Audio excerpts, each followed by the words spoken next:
భూతాల farm house episode 2.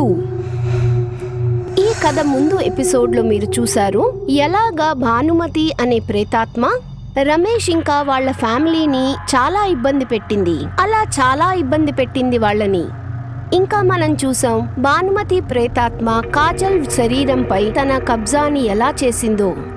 ఇప్పుడు తెలుసుకుందాం అసలు భానుమతి తన ప్రేతాత్మ ఇంత భయంకరంగా ఎందుకుంది.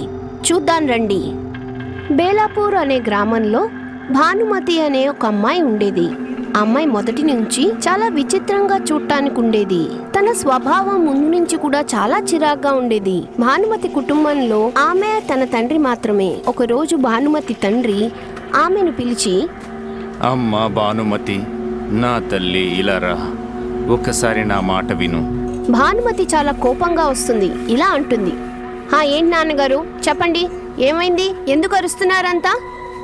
తండ్రి అంటాడు, చూడమ్మా, ఇప్పుడు నువ్వు పెద్దదానివయ్యావు.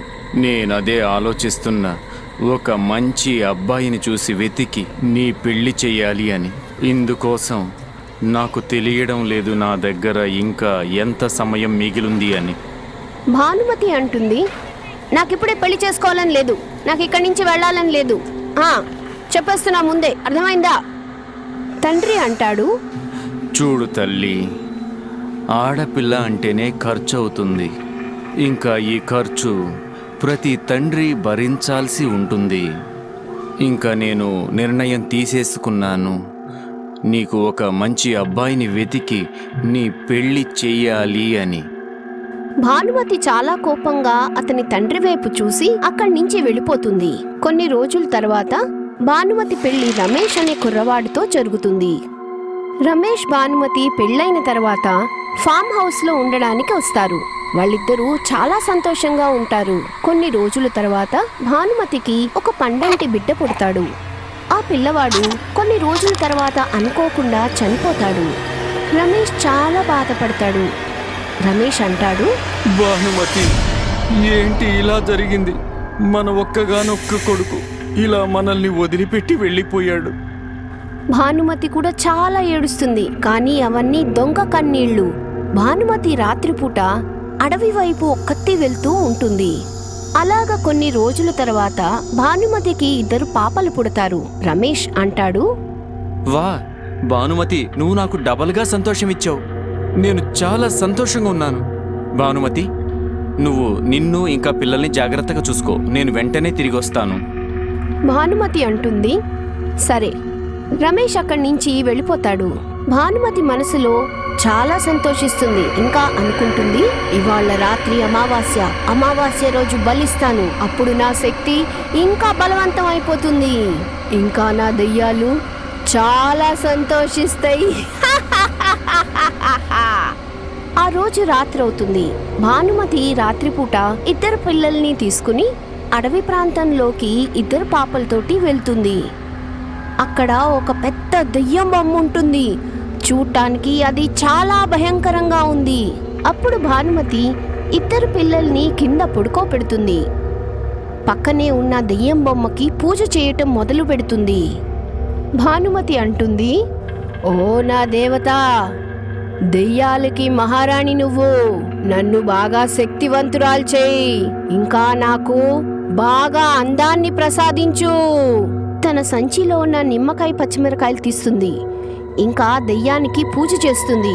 ఇటు అటు ఊగుతూ దెయ్యానికి పూజ చేస్తుంది.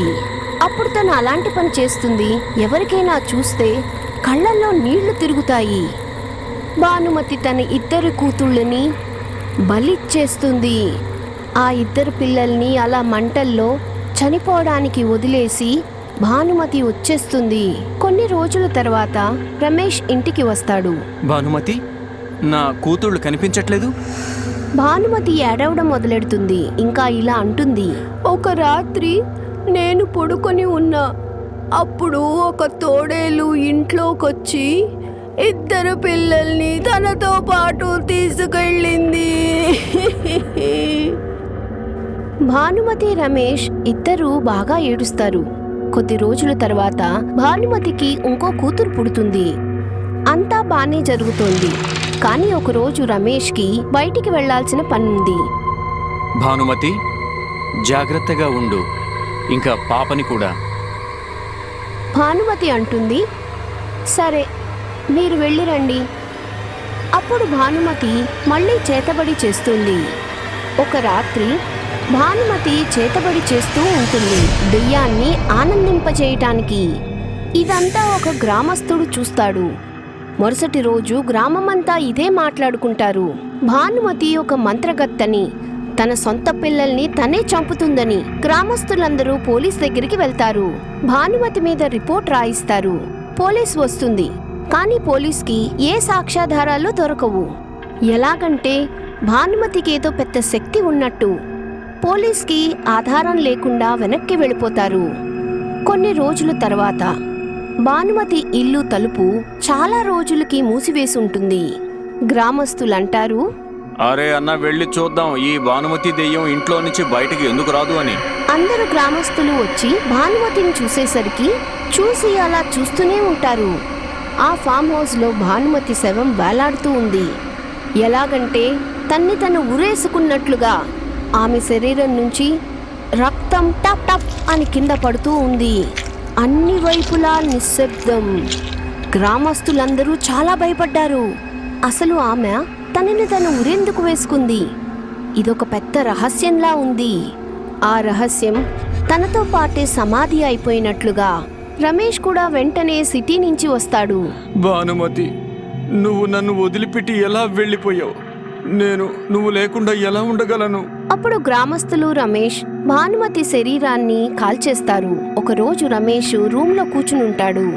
అతనికి అక్కడ ఏదో కనిపిస్తుంది. చూసి భయపడతాడు. రమేష్ ఇలా అంటాడు, ఎవరక్కడ? అతనికి ఒక ఆత్మ కనిపిస్తుంది. ఆత్మ ఎవరిదో కాదు, అది భానుమతి ఆత్మ.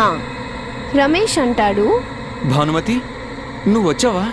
భానుమతి అంటుంది, రమేష్ తీసుకో ఈ పుస్తకం, దీన్ని తప్పకుండా చదువు.